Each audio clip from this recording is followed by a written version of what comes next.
Hello and welcome to FinExtra TV. I'm Hannah Wallace and we're reporting from UK FinTech Week at IFGS in London. Kindly joining me now away from the busy event is Kirit Bhatia from Ripple. Kirit, thank you very much for joining us. Thank you for having me. Really good to have you on. I know you've had a busy IFGS already and just come off stage from the panel Beyond Hype examining the real value proposition of crypto and digital assets.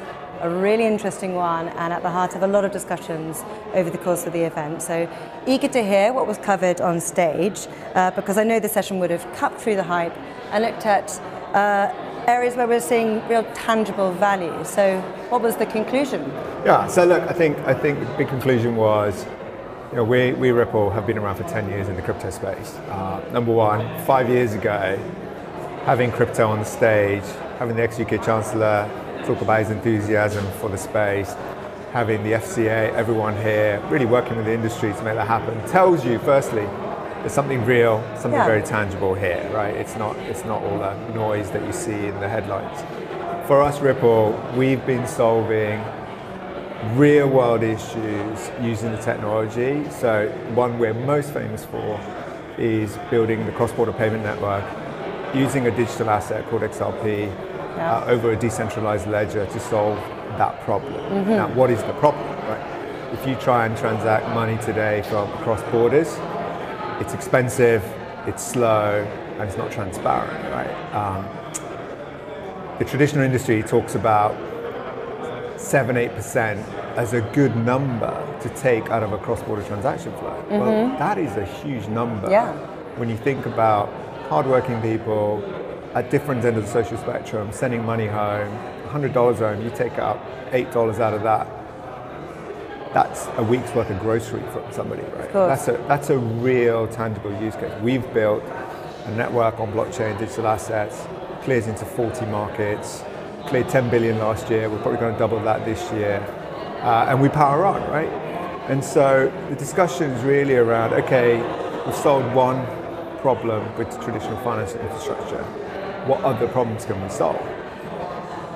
You can apply that to settling of equities, to bonds, right, and other assets, and we're moving into that sphere now, right? Using all our learnings, how can we help solve some of those other problems? And what about benefits around the environment? How does it help there?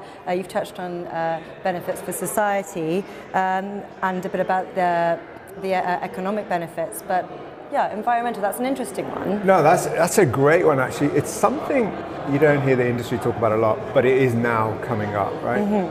So we're actually super proud of the ledger that we use for cross-border. So the XRP ledger is a carbon neutral ledger. Interesting topic around the industry is actually if you add up the sum total of the energy consumed of the legacy infrastructure, and then you had carbon neutral blockchains like the XRP ledger and using those, where do we see the benefits? And I think we clearly see the benefits of that.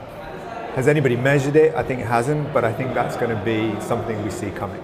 All right, and how can we then, and how are you at Ripple developing these applicants then? So, specific to carbon, we have the ability to tokenize carbon credits onto the network, right? We've got a bunch of projects that are working on that, and we have a team kind of really evolving into that space. It's a new space, plenty of learnings to do, but the fact that all our learnings from cross-border space we can take to that. As I said, we operate on a carbon neutral ledger, that's hugely beneficial. So I think, a bit like the crypto journey we've had so far, as we enter the market, more dialogue, more learning, push out the message, we're going to see more adoption. Sure. And the market has gone up and down, hasn't it? So what's your outlook for this space and any advice you'd want to end on there? Yeah, so we've seen multiple of these cycles, right? I think we're probably in our fourth or fifth crypto winter, as we call it.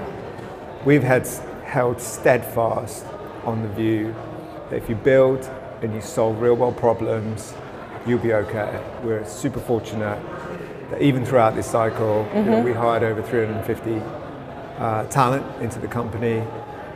We're not immune, we'll continue to invest sensibly, but keep building and keep solving.